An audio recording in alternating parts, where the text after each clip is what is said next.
There may be no greater purpose than to impact the life of a young person towards success, and teachers get to do that. However, over time, just like in any industry, don't we get a little tired? Don't we get a little burnt out? Don't we get a little stressed? And maybe, just maybe, we aren't at our best. When we have a moment to make an impact, are we able to make the impact? You've got to be on purpose. There's Under Pressure, and we're going to talk about that next with Scott Barron on Purpose Under Pressure. The heat is on. Let's get cooking. This is Purpose Under Pressure. It's a podcast about people, regular old business leaders like you and me, people that are kind of responsible for the outcomes. We wake up in the morning, we put our feet up on the floor, we get our shoes on, we go get it, and all of a sudden something goes wrong, doesn't it? Some kind of thing we weren't expecting around the next corner. And does it knock us down, or do we stand up? Do we rise against the pressure, or do we fall? That's what the show's all about. If you know what you want and you know how to get it, do we let things stop us? That's Purpose Under Pressure. And that's what the show is. Don't forget to like us or follow us or subscribe us or tell a friend. We really do appreciate it, because otherwise, how is anybody going to know that we're taking our time to do this? If we can't go out and yell in a hole. We need people to understand that that's what we're up against, and that's what we're trying to do, and that people aren't the only ones dealing with the pressure and the purpose. And so when you do subscribe or follow or tell a friend or tell your mom, it gets the job done.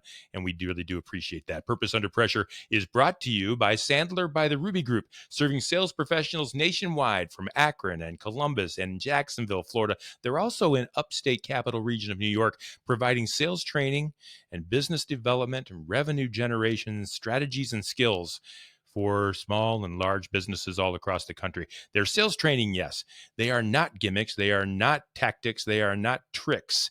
Sales is not a dirty word. They're teaching you how to do it right. I know it because I've been through it.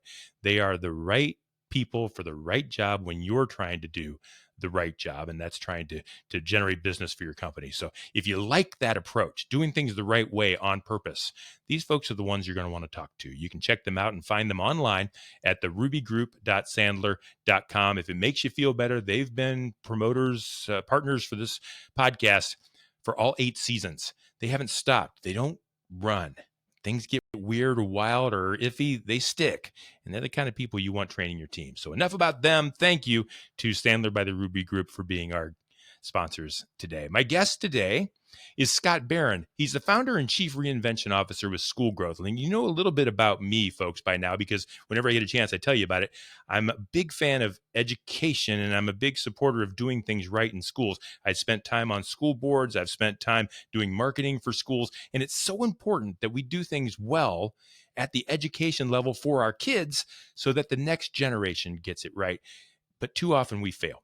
And too often it's very, very difficult at the educator level to really succeed because of the tools they have and the limitations and restrictions that they have in front of them. And so School Growth exists to get those leaders and educational drivers of success to the levels that they need to get. And that's what Scott does. Scott Barron, welcome to the Purpose Under Pressure podcast. Oh, well, Bryan, it's an honor and a pleasure. I love working together with you and all the adventures we've been on here in the last couple of years, and look forward to this conversation for sure. Yeah, just talking with you, we do get to work together, and I do get to find out kind of what you're into, and it just keeps me that much close to the education world that I love so much, and a little bit of a finger on a pulse of what's really going on. And so let's talk about that, Scott. Let's talk about what's going on in the educational world, and talk about School Growth too, because things are really doing well for School Growth, but that's because you're doing such a great job for teachers and educators. Well, yeah. I mean, what creates the best environment for us is change, and because Plenty of that. we're having to reinvent. That's why I adopted that title of Chief Reinvention Officer. Was I love helping organizations and people find a new path forward, and finding that in purpose, like you said, finding purpose is prerequisite to sort of the theme of your show, and that's kind of true for all of us. I think that's why purpose is such a something that so many people crave. If you think about even the book Purpose Driven Life is one of the most Mm-hmm. read books and published books, because there is a real need to figure that out. And I think in our business, in serving schools, we have a real passion for educators. We love educators and helping ease their journey. And that's a big part of what we've landed on as we innovated as an organization. You know, I served as a school administrator for about 14 years, and then before that, I run an education technology company. But over the last dozen years, we've been innovating on, you know, how do you support the journey of schools, not just in trying to survive, but how do we thrive, right? That's one of the key questions and the drivers behind our work is man, it's hard enough to be an educator, and knowing that educators are held to a higher standard, right? So then how do we ease their pain? How do you know, that's that line from the Field of Dreams, right? And how do we ease their pain? How do we make their journey just a little bit easier, and sometimes even helping them reinvent themselves, their schools, for the betterment of their communities, and being able to love their educators and their students, and to change their communities. And because education, we know it's such a vital part of education, I mean of community transformation. And so that's what we're constantly looking for.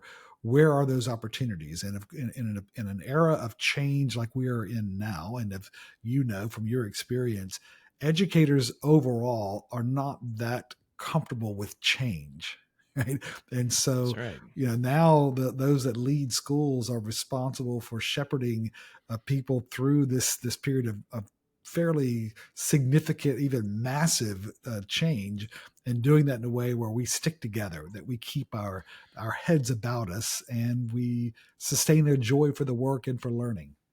It's interesting too that it's not just educators that aren't necessarily quick to change. The whole system is built under these Sure. limitations and constraints and government influence and all kinds of different rules and regulations. It's Yeah. almost sometimes, and I've seen it happen, where the kids have to teach the teachers, you know, because they're Oh out in yeah. front, and all the Yeah. change that they need to get sometimes isn't easy to come by, right? They need Yeah. someone to help kind of guide them through, because the That's right. system kind of rewards things, the status quo, a little bit. You see that. 100%. I agree.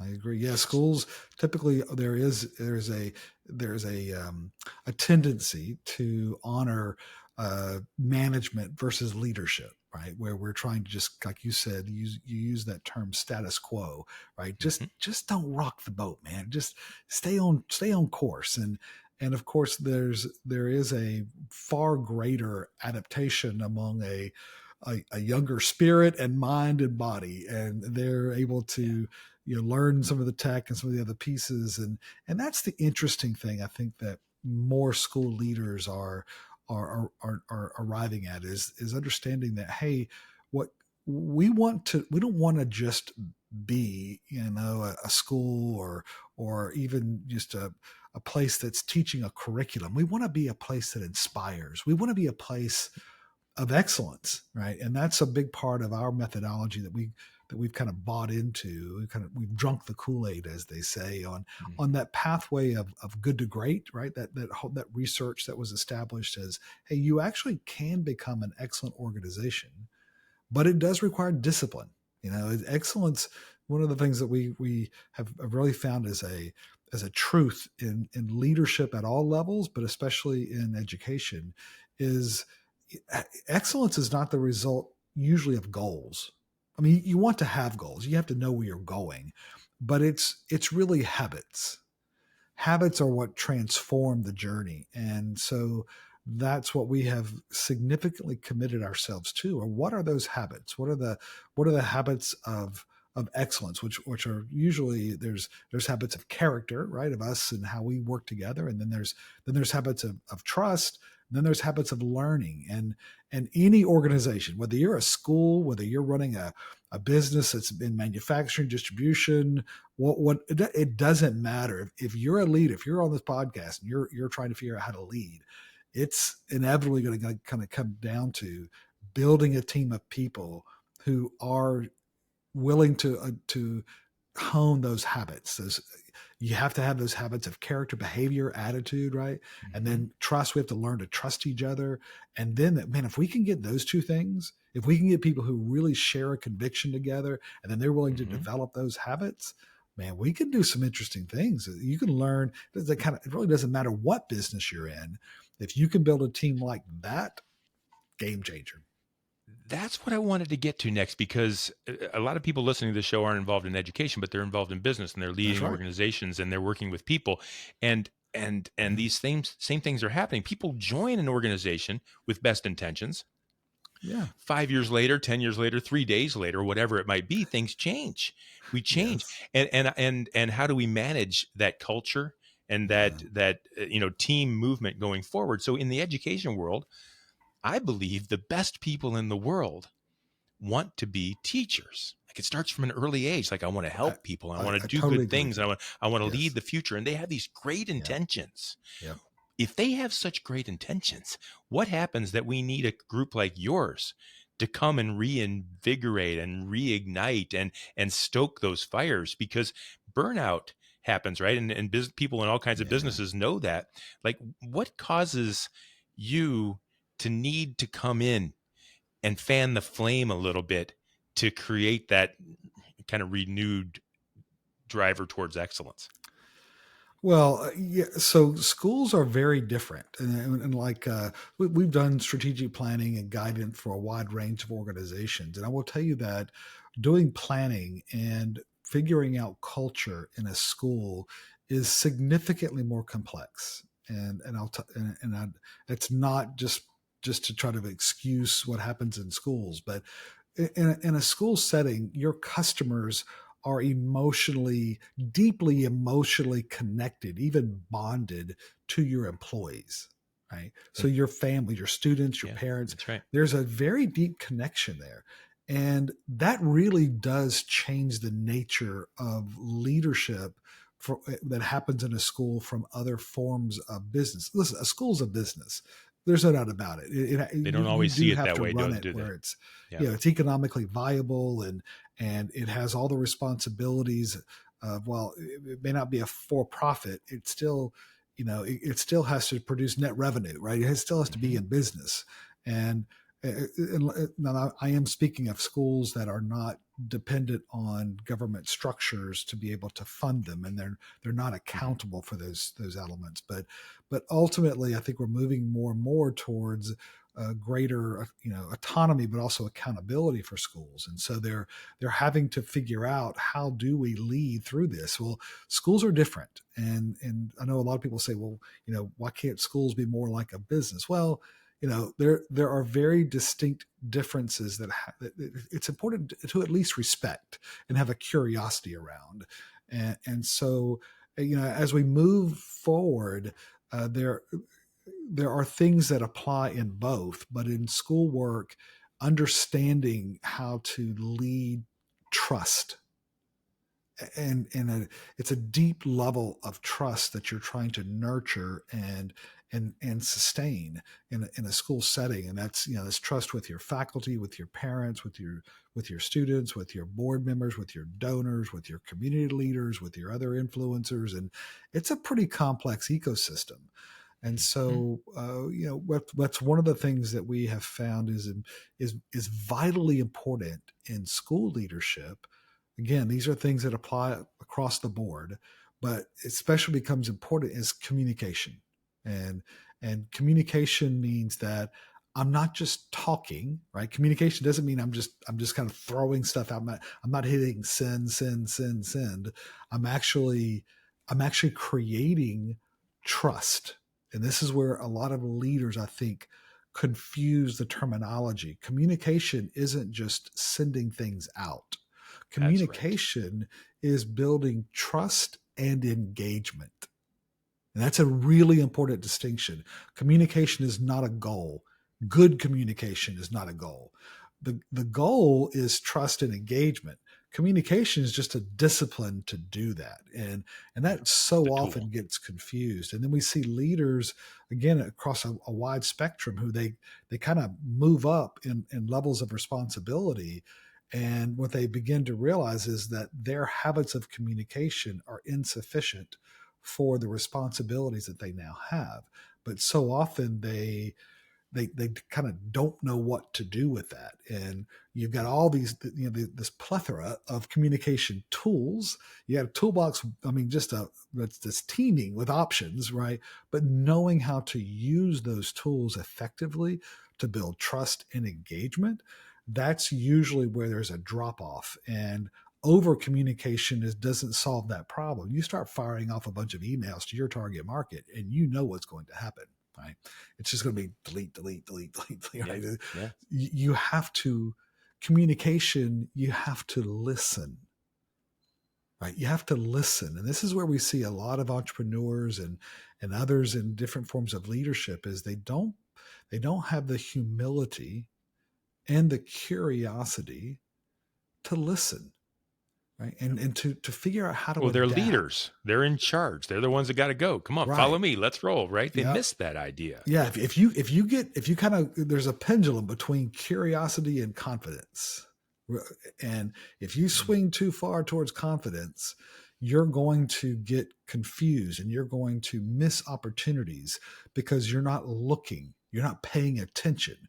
And I think one of the questions that we have found is useful in leadership, again, particularly when all the variables are changing as fast as they are today, is hey, if we start with the assumption that we don't know what we don't know about our customers, right? If we start with that assumption, then it enables us to maybe hear a little bit more clearly, to pay attention, to see what's happening. Because innovation, problem solving, isn't just listening to see what, having them tell us what they want.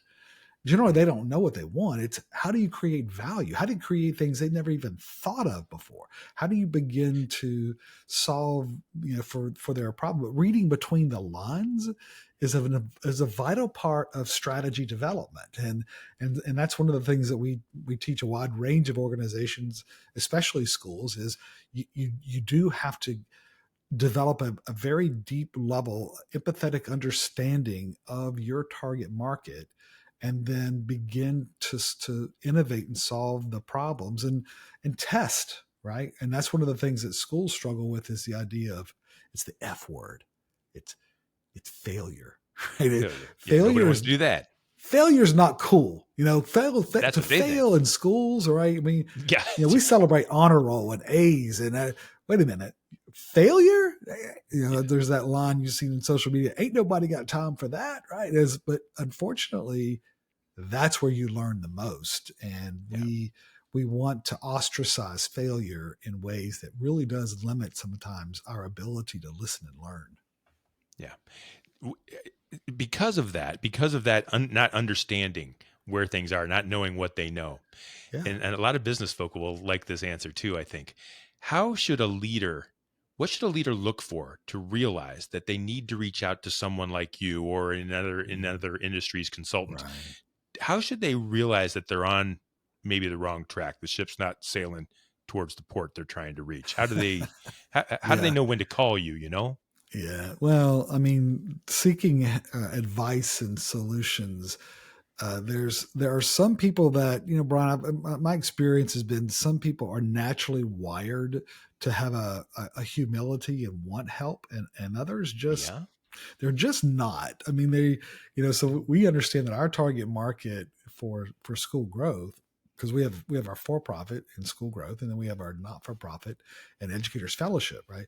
For school Mhm. growth, our target market is school leaders, but not just all of them.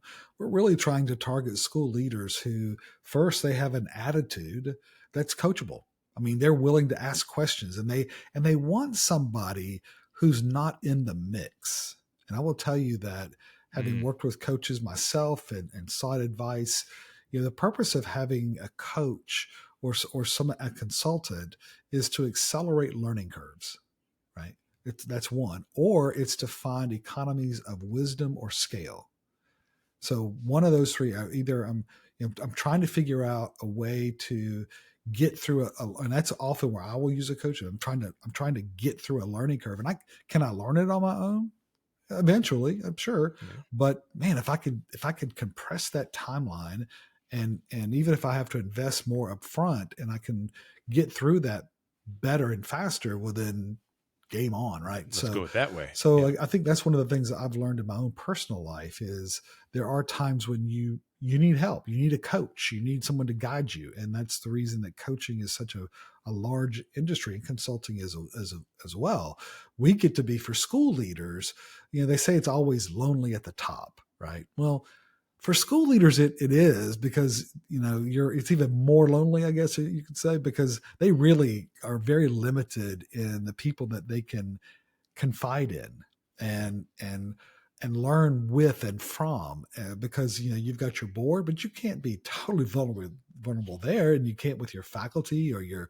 your families in the school, and so you can kind of be on an island sometimes. And that's, again, in our passion, our love for educators, is we want to be there. It's kind of like that best friend that's there that you can talk to, that we actually can be free from any type of obligations to share things that are shared in private. And so really, in some ways, Bryan, it's a ministry. It's a ministry to them, to love them and to support them, and because they get to make a difference in a lot of lives, but it's complicated.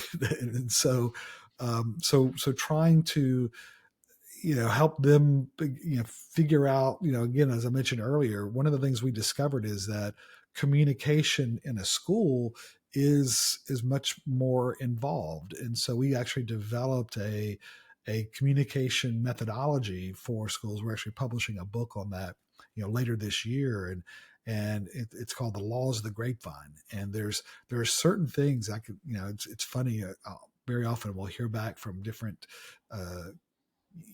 board members or school heads or whatever, and they'll say, man, you have no idea how much using those tools completely saved us, because we were in a mess. And because schools, we have a bumper sticker that says school happens, right? Schools are complicated, dealing with all kinds of stuff. And so if you know how to communicate and sustain trust, then people are willing to give you the benefit of the doubt, and because they know that you're reliable. They have a confidence in you, right? And you know how to build executive presence, and you know how to deliver on your promises, right? And that's one of the things, that's what we coach on in our system, is we're coaching specifically school leaders through navigating the complexities of that network of relationships, but then knowing how to build executive presence, to knowing how to build people, and knowing how to make progress. Those are the three ingredients that go as a part of our coaching system. And I, the good thing is that the average tenure of a school head is fairly short. It's more like 3 to Right. 4 years in Yeah. some areas, and most of our heads have been around, and their positions, their tenures are 8, 9, 10, 12 years. And it's because they focus on the things that matter, and they are able to just generate a trust and a confidence that others are not. It's interesting then. I don't know the answer to this question. So there's a perfect fit then for school growth and for you. And I'm a big believer Yeah, in, some of the best yeses are the nos you give. Like you can grow by for saying no sure. more often. So you've Mhm. identified that there's people that can be helped by school growth, Yep, and there's people that can't, and you that's right. figured out a way to say no. Is that right? Yeah, I think and that's a I would big lesson estimate for that businesses. 2/3 can't.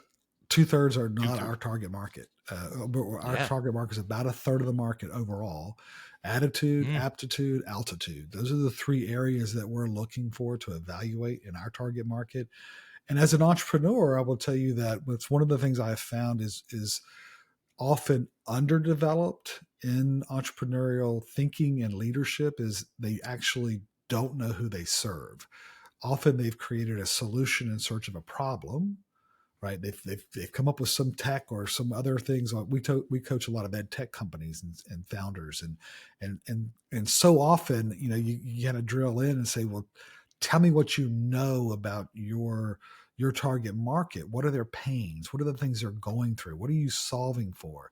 And it inevitably it comes back to they start talking about their product or their solution or their Yeah. service. Like, well, no, I didn't ask you about that. I asked you about what what do you know about your target market? And so often Don't they get it. don't know what they They don't don't get it. know That's about right. their target market. And they don't know how they're going to pay for it. They don't know what's going to motivate them. They don't, there's just so many things that are unqualified. And that's a very careless way to lead a company.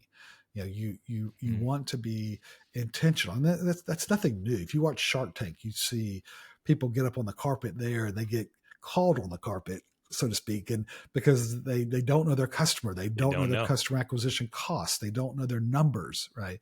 And so there's a leadership responsibility. Listen, I love entrepreneurship, but the failure rate of entrepreneurs is fairly high, and often it's because they're not asking enough questions. And Mm-hmm. you're Yeah. you're being able to be intentional about your question, and even sometimes narrowing that down to just one or two. What are the driving questions that your organization is working on now and that you're designed around, right? Our question is, how do we make life a little bit easier? How do we ease the journey for those that accept the responsibility for leading schools, right? And so that leads me to my next question, Scott, because you're a very purpose driven person. You love educators, and you and your wife and the whole team do what you Yes. do to make educational leaders better. And yet, Right. their product, like we were talking about before, is the kids. 18 years later, what do the kids remember, right? Is one way to put it. Or what kind of people have we grown? Sure. Or that's their output. That's the product, the kids that go through the system. You can't always gauge that. My question is, how do you gauge success when you're purpose driven? I know you can look at the books and Right. to make sure the bills are paid, Yeah. but how do you know you're really doing your job well if you don't see the end Yeah. result No, until that's a very 18 good years? question.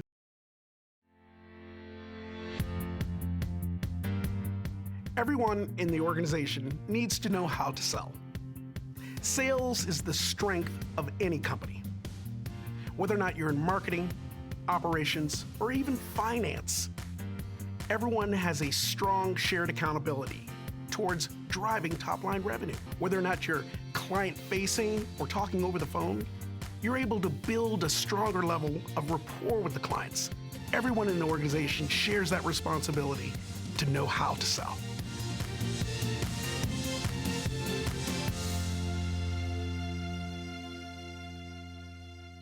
But how do you know you're really doing your job well if you don't see the end Yeah, result no, until that's a very 18 good years? question. Well, so one thing I would challenge and often do is the understanding or the concept that students are the product of a school. That's typical thinking. Okay. Although we have found that in actuality, as an educator, as an education leader, I don't actually control for student outcomes, right? You There's so can't. many variables that go into student growth, their DNA, their home life, their peer group, their attitude, their socioeconomic backgrounds, trauma in their life. I mean, there's about 25 Mm. different variables that go into student growth. As a school, I really only control three, right? Curriculum, culture, and people, right? The quality of Yeah, my yeah. team, which is Your actually people, your team. that's the number one. By far and away, the data shows that what has the highest impact on student growth is the quality and qualities of your educators, counting everybody in the building, right? So what is the product of a school is a very critical question that we're challenging as a part of our process, is because what we have concluded is that actually the product of a school is your educators and the experience they create every day, right? But I Interesting. can control those variables. I can, You can. but I can't control for student outcomes. Likewise, I can make recommendations in our relationship with school leaders. I don't make decisions. right? So Mhm.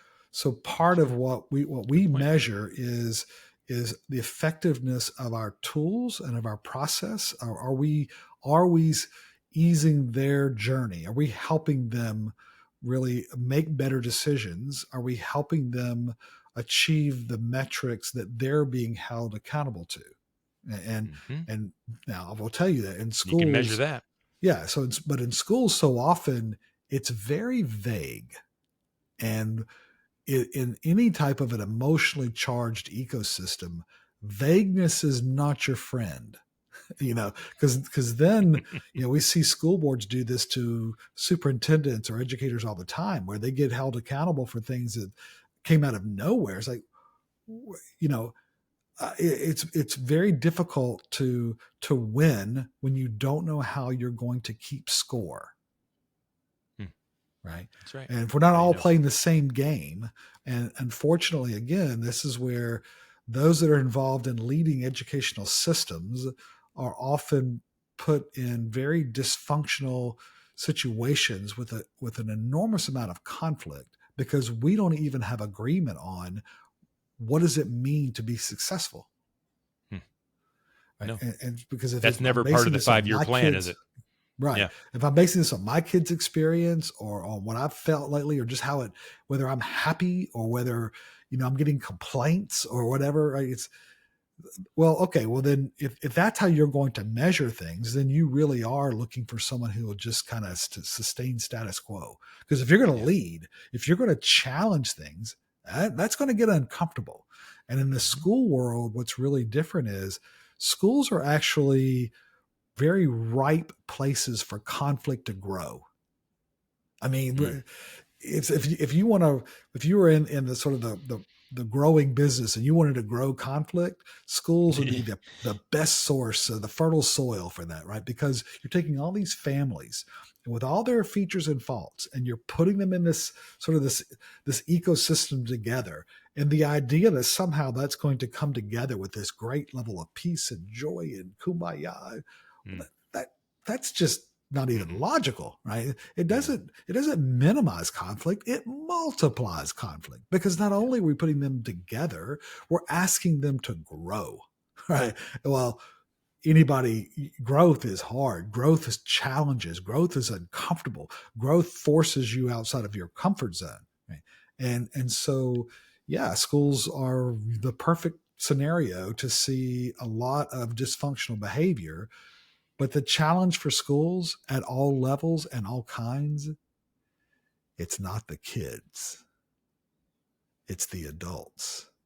And it's the Mm. adults figuring out how to behave and trust each other and solve problems together.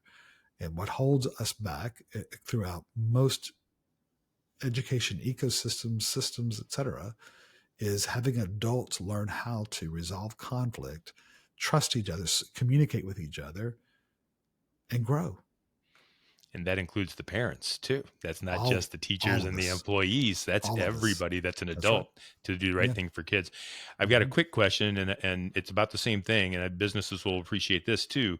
You talk a lot about culture, and you Yeah. just talked about culture and getting the right things and harmony from your team. Yep. What's the most important thing a leader in education or even in a business setting can do to create the right culture? Does it start at hiring? Mm, Is it part of a process? Have I yeah. asked a Right. bigger question than you could answer quickly? What's that's got to be a tough thing, but I know how important it is. Well, I mean, there's some great books on this that speak to some methods for creating culture and for leading culture. But what have you Uh, found? I have found that Peter Drucker once said that culture eats strategy for breakfast, and I have found that Mhm. culture. That's probably not the best way to put it. I think culture is actually the ultimate strategy, Yeah, because I think so too. culture is the result of your beliefs and your habits, I agree. right? Yep. And but so often there is a lack of clarity around, well, what are our beliefs? What are the habits? And are we willing to do three things?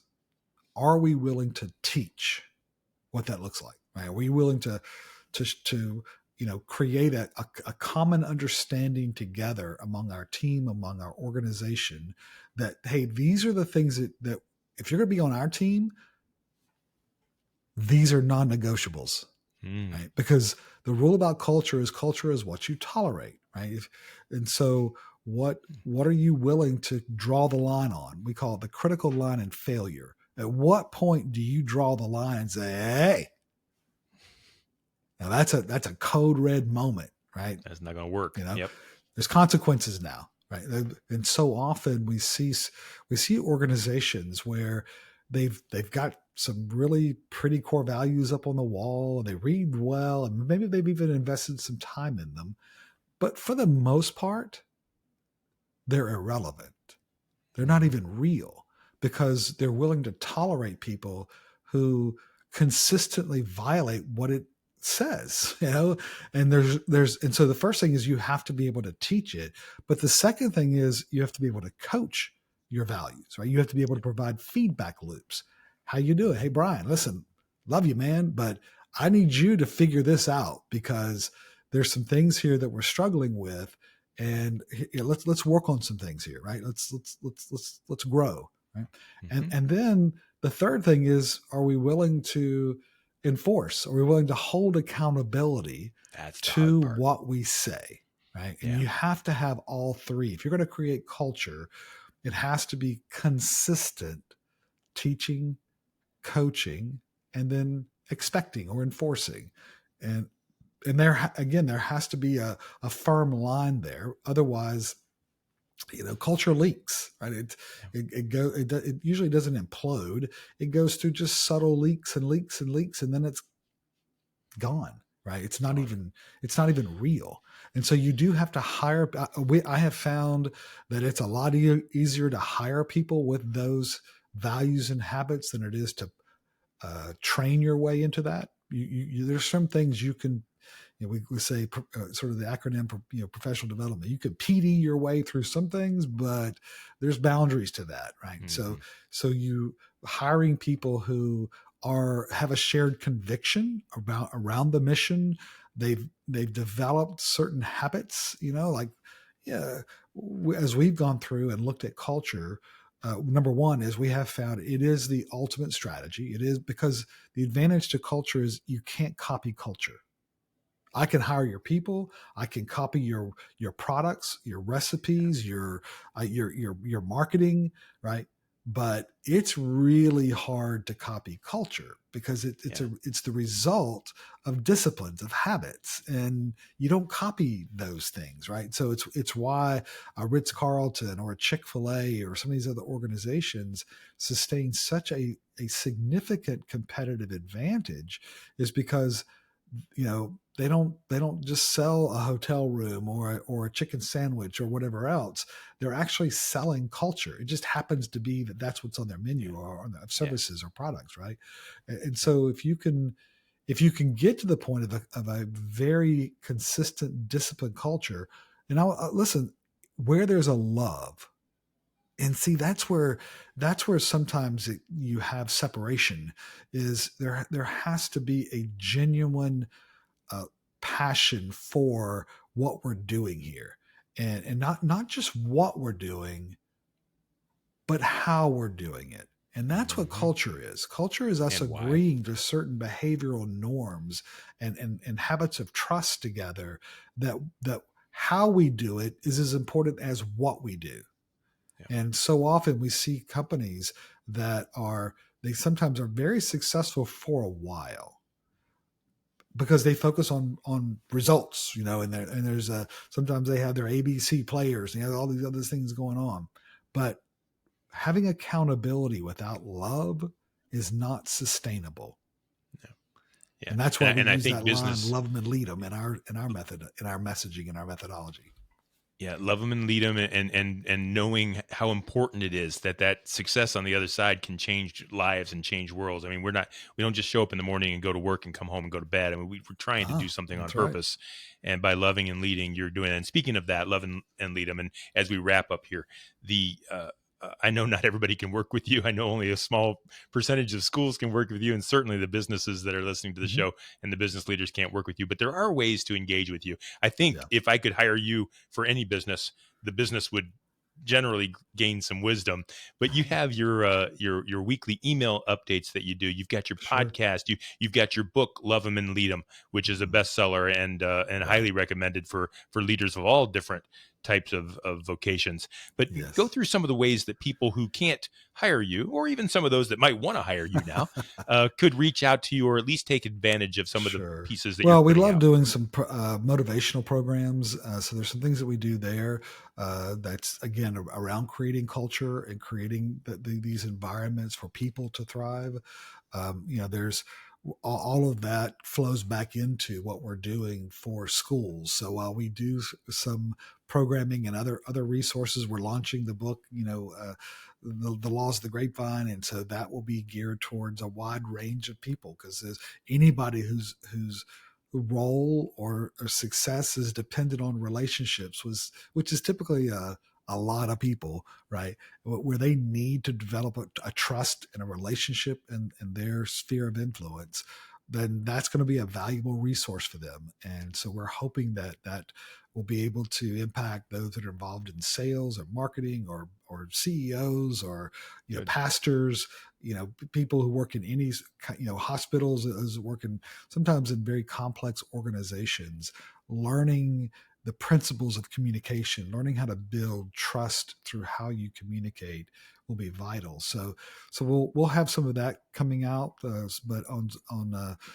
some of the folks that may be in your network are, they're trying to make a difference maybe in the schools in their community, and so Hmm. being able to connect with what we're doing with Educators Fellowship, which is geared towards educators in all realms, public, private, charter, uh, preschool all the way up through higher ed, where there are educators, we want to be a voice into their circle and their influence, and try to encourage them in their calling and in their faith. And so that the Educators Fellowship is a great way. Some companies are looking for a way to maybe make a difference in education, and so we that's a great way to do it, is through the not-for-profit Educators Fellowship, which is edfellowship.org. And of course, we have a variety of different things that we're doing there. Again, just encouraging educators, but we have partners that are in that sphere where they want to be a part of that process. They want to speak into the lives of educators. Sometimes just to say thank you. Sometimes to say, hey, here's some resources and we'd love to help you. You guys have access to these things, right? So that's what we do through Educators Fellowship. And then again, if there are opportunities to, maybe there's people that are on a school board, or they want to be able to create some resources in their community that speak to how do we elevate our game? How do we create a culture here Hmm. that enables people to thrive, and especially our educators? Well, then, school growth is a great way to do that. And we invite, those that have a curiosity there and they want to figure out how to grow. That's a place that we can connect, and would love to share with them our weekly encouragement messages that go out every Monday Hmm. morning, and our podcast and other pieces. So that's there are schools, and then there are learning organizations, and that spans a wide range. And of course, as we move into a lot of the changes happening in these next few years, driven by a lot of tech and social factors and other things, we're all going to be adapting. And so learning organizations will have a very distinct advantage. And so we are exploring ways to continue to foster conversations with those types of leaders, and to be a part of their journey. I'm familiar with your podcast, Educators Among Us, and one of the things Mhm. that you talk about every so often in those shows, depending on the format of the show, but you talk with those who are making an impact in the world about an educator who has impacted them. And as we Yeah. wrap up this program, I want to thank you for doing that, because I think it reminds people Mhm. that these educators, these coaches, anyone that speaks into your life at a younger age, or anywhere, I guess, probably along the spectrum, but typically at a younger age, it's Yeah. so important. Those moments, they're either 100%. taken advantage of and soaked in and used, or they're wasted. And Yes. and if we're not on the top of our game in anything, if we have a moment to make an impact that helps our purpose, moves it Yes. forward, moves someone forward, and we Yep. miss it, oh, what a loss, what a waste. And so the effect that you're having and trying to have and trying to make in the education world, businesses that are trying to impact others through the products and services that they produce and sell, you got to be at your best. You got to realize when you're not, and you got to be at your best when you are. And for educators and for all of us that are impacted by educators, it's so important. And Oh, so for I thank sure. you for what you do. I thank you Yeah. for what you do with Thank you. Educators Among Us and School Growth and Educators Fellowship. It's just amazing. It's necessary, and I'm glad that you were part of our show. And I appreciate everything that you do, Scott.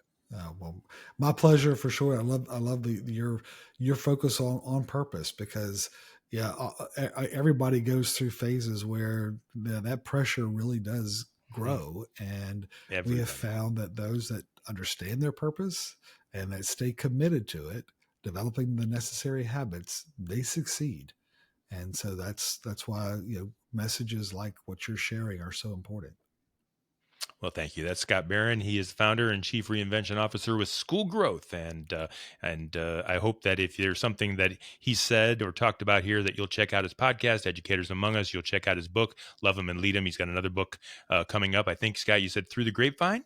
Is that right? Laws of the Grapevine. That's right. Laws of the Grapevine. So that's on its way. And I hope you'll engage in some way, because he has a lot to help you with. And he is definitely someone on purpose. And he's my guest on Purpose Under Pressure, brought to you by Sandler by the Ruby Group. Sellers are under pressure to perform, and Sandler helps you to succeed on purpose. That's the key designation. You're going to find all past episodes of Purpose Under Pressure at bryanmediastrategies.com/podcast and wherever you stream your favorite shows. We do this every week, and we will see you next time on Purpose.